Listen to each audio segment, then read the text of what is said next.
Bonjour à tous et bienvenue dans Cult & Click pour une nouvelle vidéo avec l'ami Ker. Salut à toi mon cher Ker. Salut à tous. Ceux qui se posent des questions, non, il est là. Il est à côté de moi, ce n'est pas un trucage. Et donc on va parler de Stranger Things saison 3 qui se trouve être diffusée sur Netflix. Netflix qui produit la série, c'est un original Netflix. Cette série qui est sortie le 4 juillet. Et donc on va vous en parler, ça va être la critique de l'ami Ker qui a vu 100% de la série et moi qui en suis à l'épisode 7. Voilà, et juste avant ta critique, pour tous ceux qui ne sont pas encore abonnés à la chaîne, eh bien sachez qu'on va couvrir le Comic-Con et plein de nouveautés qui sortent eh bien, cet été. Et pour en savoir plus, eh bien, il faudra vous abonner à la chaîne, comme c'est astucieusement marqué ici. Wow, tellement bien fait. Quel est ton avis sur cette série, mon cher Ker ? Alors, j'étais un peu inquiet après les premiers épisodes et puis une nouvelle fois, Stranger Things cartonne. Et j'ai énormément aimé au final cette saison 3, comme j'avais énormément aimé la première. Encore plus la saison 2 qui m'avait bluffé.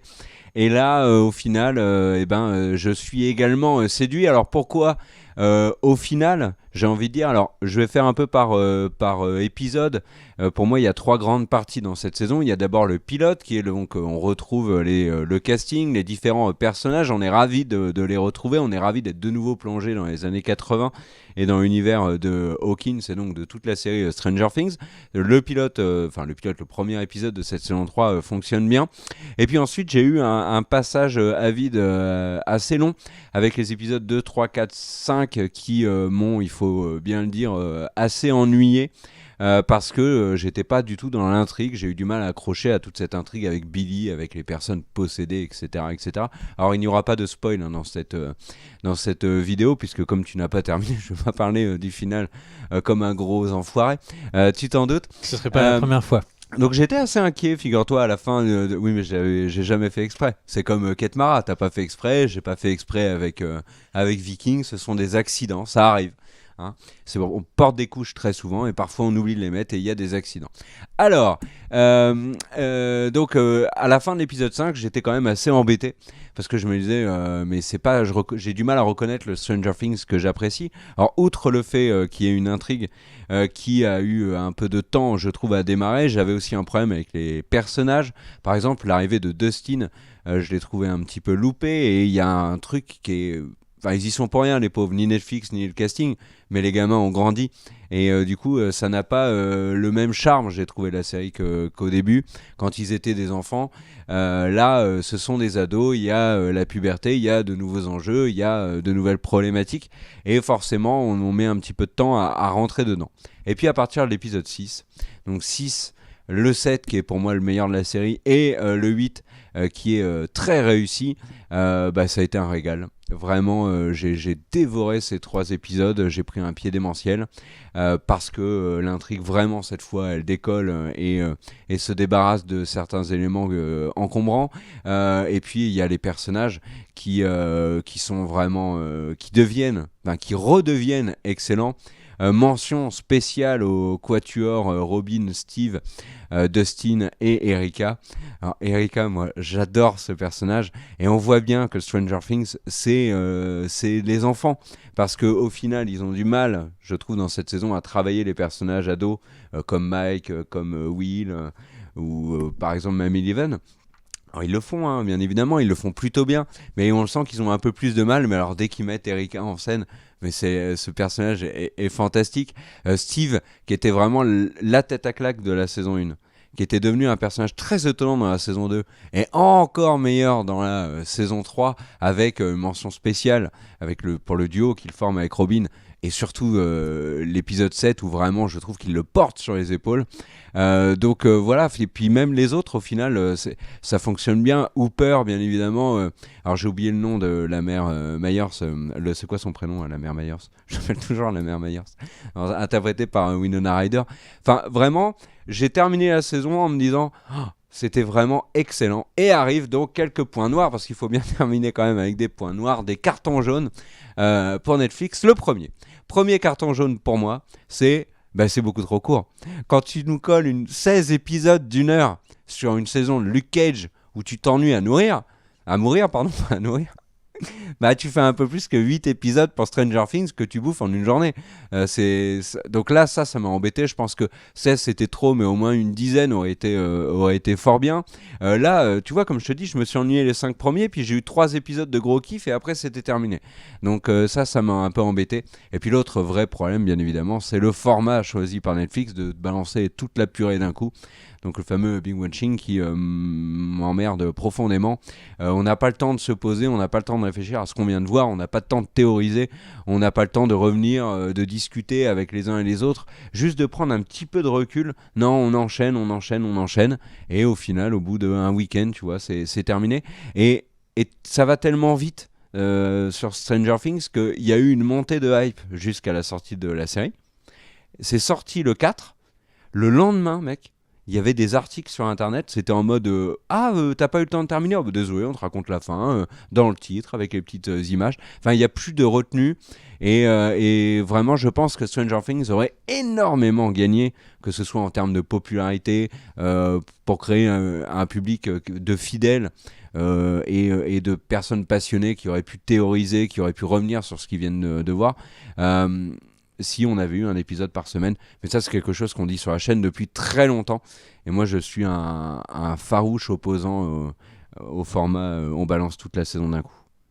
Et toi, qu'as-tu pensé de cette saison 3 de Stranger Things après 7 épisodes ? Eh ben, qu'est-ce que j'en ai pensé ? Alors, je suis au début du 7e, pour la petite info, je l'ai pas terminé. Alors, en fait, je suis un peu partagé.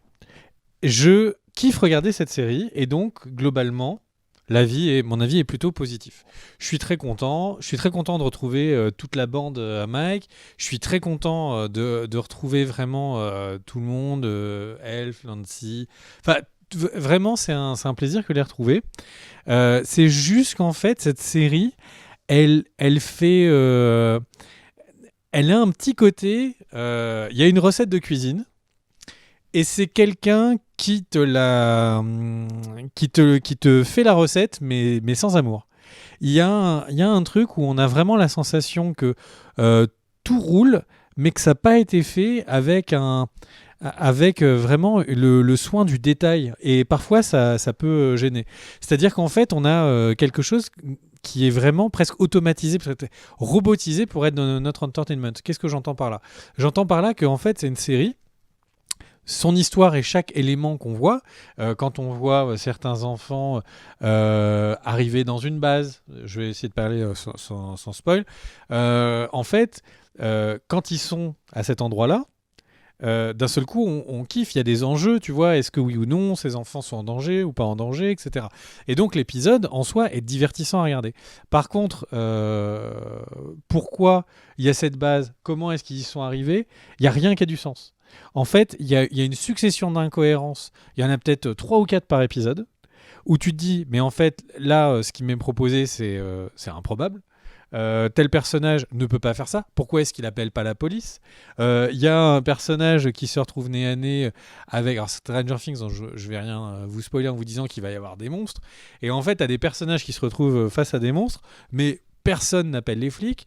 Il y a eu déjà en saison 1 puis en saison 2 une entité gouvernementale qui est arrivée, qui a donc ouvert ce fameux portail vers le monde du dessous. Et quand il y a un problème dans cette saison 3 qui a l'air d'être avec le monde du dessous, personne ne se dit que ce serait pas mal d'appeler justement le gouvernement qui est déjà au courant, qui a déjà mis en place des systèmes de sécurité. Enfin, le truc, c'est que donc c'est vraiment une série où on se dit, ok, il y a une incohérence là, c'est pas grave. C'est pas grave parce qu'en fait, là où ils vont m'amener, ça va être chouette à regarder. Et c'est vraiment une série qui en ça et un peu c'est plaisant, mais on a presque du mal à le dire, on a un aft sur la langue quand on dit qu'elle est chouette, parce que les trucages sont bien faits, les acteurs... Alors, je suis très content de retrouver le groupe, mais je trouve que d'une scène à l'autre, les enfants sont assez inégales. Mais bon, après, c'est souvent le cas avec la gestion d'enfants acteurs. Mais on a vraiment des scènes qui sont... Steve, Moi, je le trouve qu'il joue extrêmement bien autour des 7 épisodes. Et on a vraiment comme ça une série qui t'amène parce que il y a une qualité globale, la musique est présente, etc. Mais qui au final, elle est tellement en train de suivre une règle, tu vois, de qu'est-ce qu'il faut faire pour être un succès en tant que Stranger Things. Elle suit son cahier des charges parfaitement, que du coup, il faut surtout pas regarder à côté. Il faut pas regarder que la musique, elle est parfois magnifique, parfois c'est complètement naze. On peut avoir une vraie partition qui va démarrer dans une scène tu vois, un peu hypovante. Là, la musique va vraiment être là pour porter. Par contre, quand on est juste là en train de regarder un repas, en fait, la musique démarre, s'arrête. On a des trucs qui sont une utilisation de la musique et cliché des années 90 où on a un plan d'exposition et la musique s'arrête à 3 notes. Pam, pam, pam. Et c'est fini, on passe à la suite.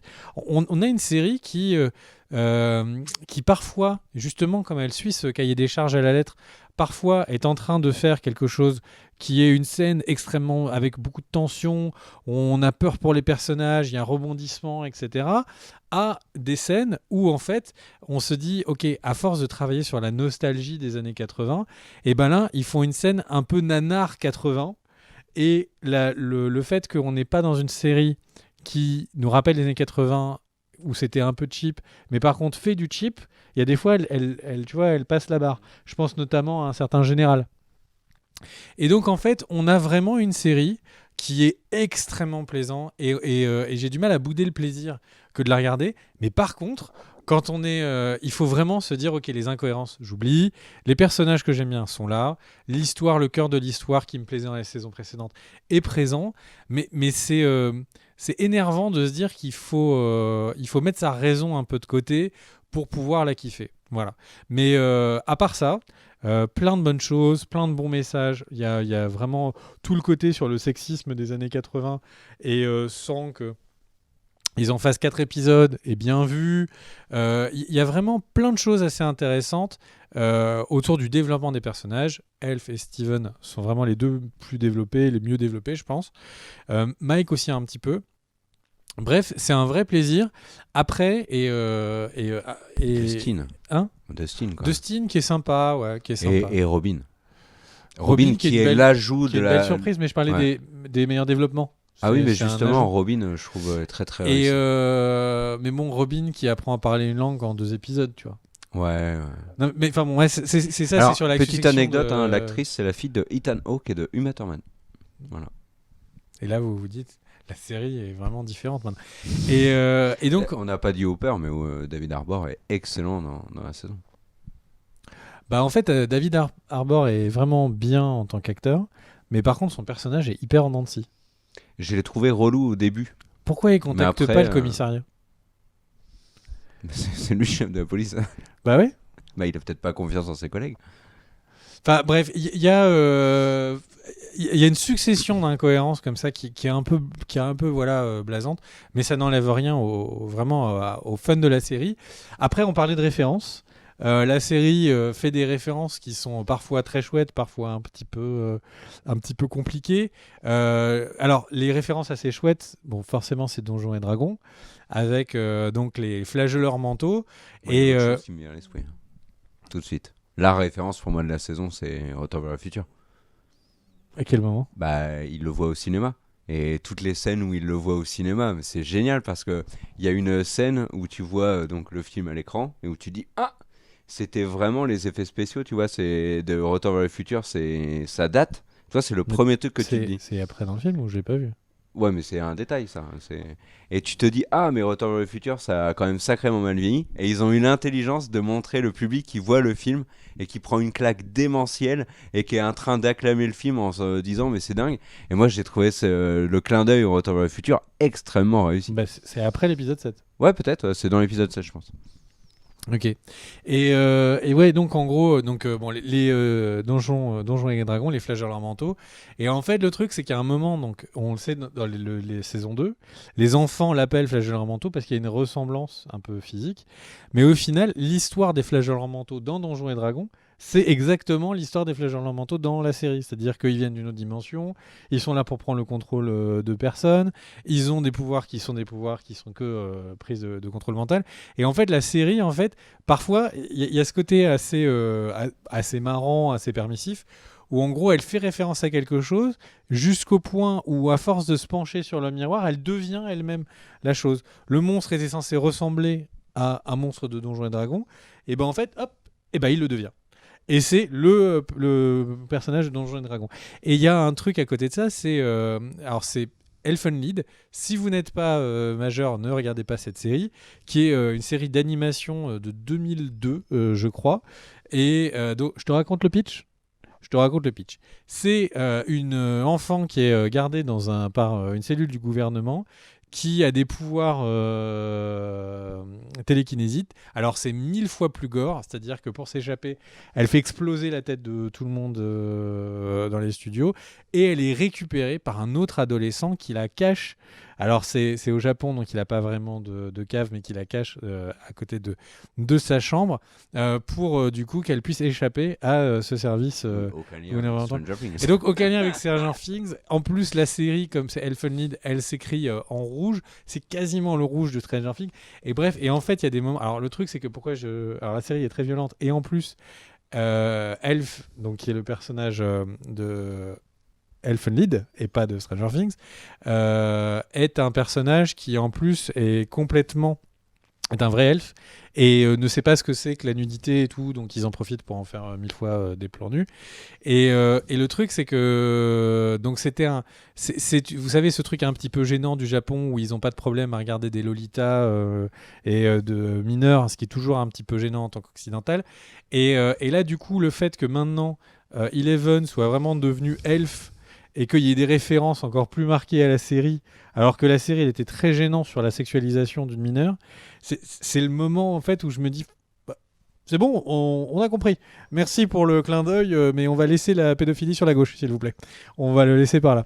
Et donc c'est vraiment une série qui est là, qui prend un grand bouillon de la culture pop globale, qui mélange tout et qui mange tous les différents types de bouffe, tous les types de références, pour nous recracher quelque chose qui est très joli, qui est très cohérent. Mais voilà, parfois en devenant la référence, ou en ne faisant plus vraiment attention que la référence est un peu dangereuse. Alors, il y a aussi des références à Jurassic Park. À plusieurs reprises, mais ça, j'ai envie de dire, c'est une habitude maintenant. Un autre truc, il y a 2 éléments que j'ai beaucoup aimé dans cette saison, c'est la forte présence du centre commercial. Et c'est pas anodin parce qu'en fait, dans les séries et films des années 80 et 90, le centre commercial était très important parce qu'il apparaissait aux États-Unis, il était devenu majeur, et on le voit encore aujourd'hui dans les séries. On a beaucoup d'ados, etc., qui vont se balader au centre commercial. Le fait qu'il soit aussi présent dans la série, moi j'ai trouvé ça chouette. En plus, ça fait écho à des films de zombies notamment, parce qu'il y en a plusieurs qui se déroulent dans des centres commerciaux. Et enfin, le dernier truc, et là, c'est le souci du détail, c'est les produits d'époque. Et à un moment donné, il se balade dans les rayons du centre commercial et il s'arrête au rayon des céréales. Et franchement, bah on a commenté les céréales. Je dis, ah oui, c'est pas clair, ils étaient exactement comme ça. Puis il y avait tel jouet là-dedans et tout. Donc voilà. Mais alors par contre, un truc qui m'a un tout petit peu saoulé, c'est le placement de produits. Et notamment pour Coca, c'est sacrément vénère. Il y a carrément une scène entière où ils ont une canette dans la main et où ils disent, alors ce nouveau Coca, t'en penses quoi? Ah là là, le goût, ah là, est-ce que c'est aussi bon que le vrai? Gna gna gna. Ça m'a un peu gavé, j'avais l'impression de regarder une mauvaise pub sur TF1. Mais t'as vu qu'en fait les placements de produits, il y en a tellement par moment, Oui, il y a une annonce, que quand il y a plus de placement de produits, en fait on comprend pas. Il y a par exemple un moment où ils prennent un Burger King. ouais. Et c'est vraiment le Burger King est en plein devant l'écran, ils sont tous là. On avait une image avec quelques instants. Ils prennent le burger et après ils disent, moi de toutes les manières c'est toujours moins bon qu'un 7-Eleven. Et là tu te dis bah donc c'était pas un placement de produit, mais en fait il y en a tellement que quand tu vois la marque et que c'est fait pour une vanne, en fait enfin bref. Oui, parce que le Coca ils en font la pub tout en le défonçant en même temps, donc c'est. Mais bon, je trouve que la série aurait mérité de s'épargner ça. Alors, un dernier mot quand même, parce que je suis allé un peu vite sur la fin. Le final est très réussi. Tu te poses peut-être la question, toi qui en approches. Je l'ai trouvé très touchant. Il intrigue beaucoup sur la suite. Voilà, donc vraiment, ça a été pour moi une vraie montée en puissance avec un début un peu compliqué, tu vois, un milieu compliqué aussi. Mais alors, quand la série décide de décoller, bah, dis donc, elle m'a mis un sacré coup de boule. Et je pense que c'est mon kiff série de l'année 2019, qui est une série, une année en cours, bien évidemment. Ça n'est pas terminé. J'espère que j'aurai d'autres merveilles. Chernobyl est bien évidemment un chef-d'œuvre absolu. Stranger Things n'atteint pas le niveau de Chernobyl, mais les deux séries ne sont pas comparables. Mais vraiment, en kiff, vraiment en gros kiff, il y avait ça. Et en fait, tu sais, quand j'ai arrêté de. Enfin, j'ai pas arrêté de regarder la série en milieu de saison, mais je me suis ennuyé. Et ben, l'ennui faisait que quand même, c'est pas grave, j'avais envie de continuer parce que l'univers, parce que les personnages et l'attachement pour cette série est énorme. Et je crois bien que l'année où a été diffusée la saison 2 de Stranger Things, c'était déjà la série que j'avais kiffé le plus cette année. Alors, juste quelques... c'est à ce moment-là le placement de produit. Quelques autres infos autour de la série. En fait, la série qu'on voit, là, cette saison 3 de Stranger Things, c'est un prototype sur lequel, et c'est vraiment le moule sur lequel Netflix veut produire toutes ses prochaines séries. Qu'est-ce que j'entends par là ? Stranger Things saison 1 a été un gros succès. Les créateurs, les Duffer Brothers... les frères Duffer Brothers, eh bien, avaient annoncé que c'était sans doute une série sur 3 saisons. Et puis au final, Netflix leur a dit, attendez, il y a du pognon là, il y a du pognon sur la table. Alors tu vas le prendre, tu vas gentiment aller faire la fête et tu vas revenir et tu vas nous écrire 5 saisons. Et donc, alors le chiffre 5 n'a pas été confirmé, mais ça a été sous-entendu lors d'une interview par certains des acteurs et surtout les Duffer Brothers. Et puis Sean Levy, qui en a parlé cette semaine, il a dit saison 4 sûre, même si c'est pas encore officiel, et on a de quoi faire une bonne saison 5. Et l'autre point, c'est évidemment ce format, 8 épisodes. Alors pourquoi 8 épisodes alors que d'autres séries étaient plutôt aux alentours de 12, voire 16 épisodes ? Eh bien en fait, le truc, c'est que les grandes sociétés de production de séries aux US, eh bien en fait, et travaillent uniquement sur des formats qui sont des formats télé, donc à savoir des 12 épisodes, des 16 épisodes, etc. Qui sont des formats télé, et elles ne prenaient pas, donc les plus gros studios, ne prenaient pas de commandes sur des formats un peu entre deux, parce qu'ils avaient déjà suffisamment de demandes avec la télé. Et Netflix, nouvel arrivant sur le marché il y a quelques années, avait dû se plier à ça, et avait dû donc faire des séries qui étaient sur 12 ou plus épisodes.